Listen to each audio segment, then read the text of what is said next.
Do you ever hear YouTubers talking about the amazing value that you can get from Capital One miles?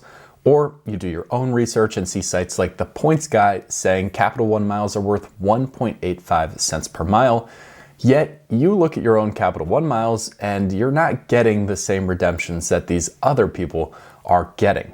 Well, if so, this video here is for you.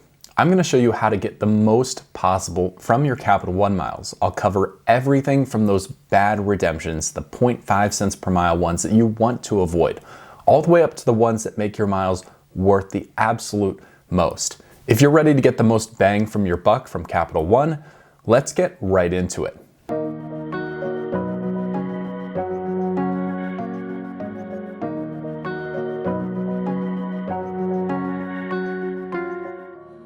So before we break down the redemption methods and talk about the most valuable ones to target, let's talk about what cards from Capital One even earn miles. Fortunately, it's not a long list at all. There are only two. The first and most popular card is the Capital One Venture X Rewards card.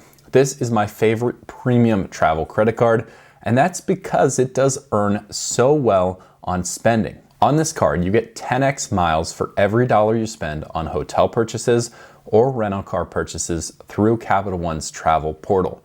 You also get a very healthy 5x back on flights through Capital One's travel portal, and then a flat 2x back on every other purchase you make on the card. It also has some other really great travel benefits, which make it a good value option when comparing to other top travel credit cards. The only other card that earns miles directly in Capital One is the Venture X's little brother, the Venture Rewards card. While the Venture X has a $395 annual fee, the Venture Rewards card only has a $95 annual fee, making it sometimes a little bit more of an attractive option if you're not ready to totally commit to a premium travel credit card. This card earns 5x back on hotels and rental cars when booked through the Capital One travel portal. Unfortunately, no additional multiplier for flights, but it does offer 2x back on everything else as well, making it a good catch-all card. Now, even though the Venture card doesn't have as many benefits as the Venture X, both come with awesome welcome bonuses, and for the time being, the Venture card has an all-time high welcome bonus with over $1,000 in value upon sign-up possible, especially if you use the methods we talk about here in this video. Now, before we talk about those methods, there is one other card that you can technically earn rewards miles with through Capital One. That card is the Saver Rewards card. You can only earn miles on the Saver Rewards card if you have one of the two Venture cards we just talked about. The Saver Rewards card earns 3% back on dining, groceries, and entertainment, and by itself, that's only redeemable for cash back. But with a Venture card, you can take the cash back and turn it into a miles equivalency. Thus, when you combine the two, giving yourself the Capital One duo and some really good earnings potential coming in the door to then take and turn into travel rewards. Now, while Capital One has designed some incredible credit cards for earning miles, redeeming them admittedly can be a bigger frustration for a lot of people. That's what we're here to solve today. I've got 3 different redemptions categories. Starting with awful redemptions, we'll talk about the redemptions to almost never make, no matter the circumstances. Then we'll talk about the most common redemptions that people do make, and those get average value, but they're not the best of the best, which is what I want to spend most of our time focusing on, with real examples as to how to actually work the system and book trips that are going to get a ton of value for the miles that you have. Some Capital One redemptions look tempting and easy, but when you break it down, they actually offer terrible value. Those are the ones we're going to talk about right now. When you spend on a card like the Venture card and are earning at least 2x back on every purchase, when you redeem it at a fair 1 cent per mile value, you can kind of think of that as a flat 2% back card. However, when you dip below that 1 cent per mile valuation, now you're really hurting the earnings rate that you're earning on the card, meaning that instead of a guaranteed return of at least 2% on your spend, you're dipping down closer to 1%. That's what these redemptions are, and the ones you're going to want to stay far away from. The first is redeeming for cash. Now, unfortunately, believe it or not, far too many people actually take their Capital One miles and get them back for statement credit or cash. Those are the two options to redeem for cash, and as you can see, 100,000 Capital One miles when redeemed for cash turns into only $500. To calculate cents per mile, you have to take the cash value of the redemption divided by the points required to redeem it, and then multiply that number by 100. Doing our cent per mile calculation for a cash redemption, for $500 of cash, you have to divide that by the 100,000 miles required, and then multiply it by 100, giving you a 0.5 cents per mile value. Another redemption that you never want to make is linking your Capital One account to PayPal or Amazon and redeeming through either of those brands. The process is essentially the same. Inside of PayPal, you can link your Capital One account and actually pay in miles as opposed to paying in cash. Those miles will be worth 0.8 cents per mile when redeemed through PayPal, and for Amazon, it's the same linking process and valuation. We'll bundle the last awful redemption together as well. This is going to be gift cards and experiences. Starting with gift cards, Capital One has almost countless options. However, all of these have the same flat, poor valuation that you're getting for your miles. This is a tough one for most people to resist because sometimes your mileage balance almost feels like bonus money that you have and you don't think of it as having cash value. So when it comes time for birthdays or holidays, it seems really easy to feel like you're not losing anything and turn that into gift cards to give away, and it almost feels like a free bonus for you that you didn't have to spend to make that gift possible. However, this is the wrong way to approach your points balance because it could be used to save you real money when making travel redemptions and get you way more bang for your buck. You'll see that a $25 gift card from Adidas costs 3,125 miles. When you put this in our formula, that's a 0.8 cents per mile redemption. Same thing with Capital One experiences. While this could be fun and they do offer pre-sale and limited edition seats, you'll see that this Lumineers concert, for example, would require 22,253 miles for an $178 ticket. That comes out to that same underwhelming 0.8 cents per mile valuation. Since we got the bad stuff out of the way, let's jump into our next tier, the decent redemptions tier. This is all flat, quote unquote, fair value for your miles. And I'm not gonna dislike it too much if you have to redeem here because I've done this myself from time to time, and simplicity really rules in this category here. These are all very easy redemptions to make, and you don't have to put in the extra work that you will have to in our highest redemption category where you're maximizing value. The first and most common decent redemption method is to book a trip inside the Capital One portal. Now, I'll tell you in a second, if you have to book a Capital One portal trip, booking with your miles is actually a really poor way to book that trip. There's a quick hack that will allow you to earn miles and redeem miles for that trip.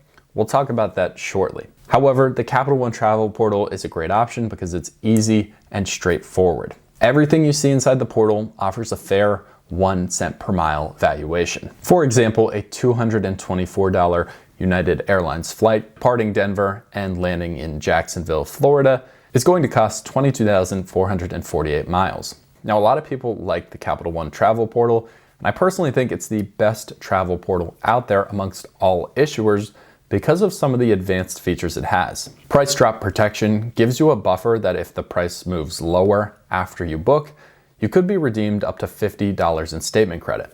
They also have a price match tool and a price alert and timing recommendation feature that I'm actually using right now to have Capital One monitor the itineraries and flight costs of a number of different trips that I want to take in the rest of the year. These features make the portal really easy to use.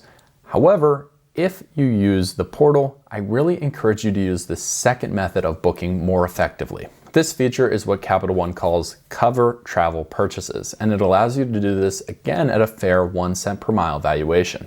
In essence, anything you buy travel related in or outside of the portal will show up on your statement, and as long as it's categorized as travel, Capital One will let you spend your miles to go back in time and erase the purchase so it never hits your final bill. How you can use this concept to get the absolute most value possible from booking travel through Capital One's portal is to use what I call the double dip trick. This trick allows you to earn miles from your purchase and then go back and use miles to erase the purchase later on, giving you the best of both worlds. When you go into the portal and book a trip normally with miles, you're not earning additional miles for that booking.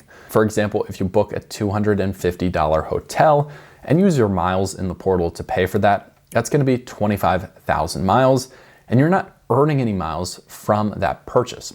However, when you use the erase feature from Capital One, you can actually book that trip in cash, earn the 10x miles from your Venture X rewards card for hotel category purchases in the portal, and then once that purchase hits your statement, go back and erase the cost of the trip at a 1 cent per mile valuation. Now that's doing what you can for standard redemptions, but I want to show you the best possible redemptions, and this is how to make the best use of transfer partners that Capital One offers to book the trips that you want to take. In this category of redemption, you can expect to get anywhere from above 1 cent per mile all the way up to realistically 3 or even 4 cents per mile, and sometimes even more if you get really lucky. So what are transfer partners? Transfer partners are other travel brands, hotel chains, or airlines that Capital One has business partnerships with. These business partnerships allow you to take the currency that you've redeemed through Capital One, your miles, and turn it into the currency that's native to those brands. All you need to do is create a free account with one of those brands and usually give Capital One your account or membership number with those brands, and Capital One can link your accounts to make the transaction possible. Now, why would you even want to transfer your miles off of Capital One? Well, you've probably already guessed it's because of the valuation, but hotels and airlines sometimes like to make their own currency more valuable than outsiders' currency. It gives you a reason to earn with them as opposed to some of their competitors. We're going to take advantage of this strategy to earn the most possible that we can through the spend we already make on our credit cards. Now, since we're going to focus on airline redemptions in this video, if you want to get familiar with the domestic airline transfer partners that Capital One gives you access to, go to my website at the first link in the description and you can get my free domestic airline transfer partner guide. That'll help make this whole process a lot simpler, and you won't have to memorize a bunch of these partnerships that Capital One has. Let's look at airline alliance transfers. You'll probably see really quickly in that guide that a lot of your favorite airlines here in the United States aren't available to have miles sent to them by Capital One.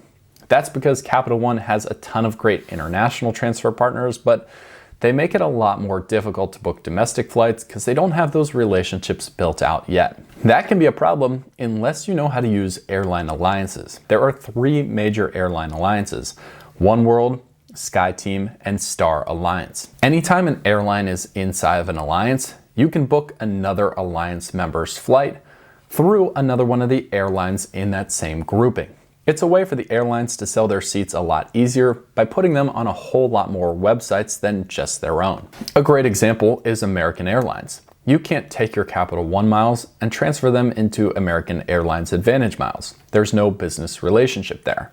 However, since British Airways and American Airlines are in the same airline alliance, you can send your Capital One miles on over to British Airways and then book an American Airlines flight through British Airways website. This is exactly why we built the Airline Alliance Guide on my website and how we want it to work. You simply search for your desired trip details on a site like Google Flights, which will show you all the best options.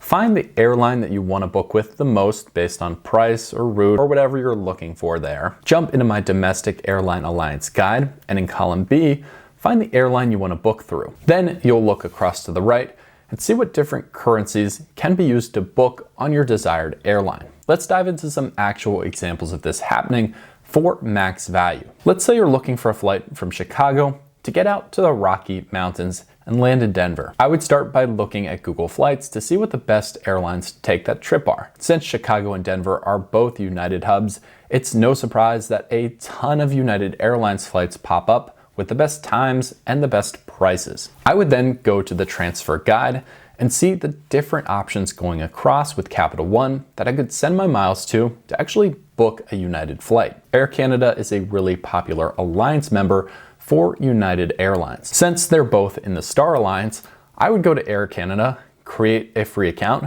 and then search for that flight on their website. Once I input that, I see that I'm in luck, and they actually have the route that I want to book available. And if you look closely, you'll see that it only costs 10,000 Aeroplanes miles plus 47 Canadian or 33 USD. Now, most people would give up early and make the mistake of booking this for $246 in cash or 24,600 miles through the Capital One travel portal. However, by using the Airline Alliance guide and getting a little bit creative with your search, now you're only spending 10,000 miles plus paying $33 in taxes and fees to book the same itinerary. We can adjust our cents per mile formula very slightly to see what that valuation is. For this new formula, to account for taxes and fees, you want to take the cash price minus any taxes and fees and divide that by how many miles it's going to take to redeem that award booking. Then you multiply that by 100. For us, that's $264 in cash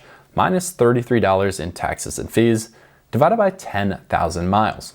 Multiply that all by 100 and you get a 2.31 cent per mile valuation, more than double the standard 1 cent per mile booking you'd normally make. Let's look at international travel.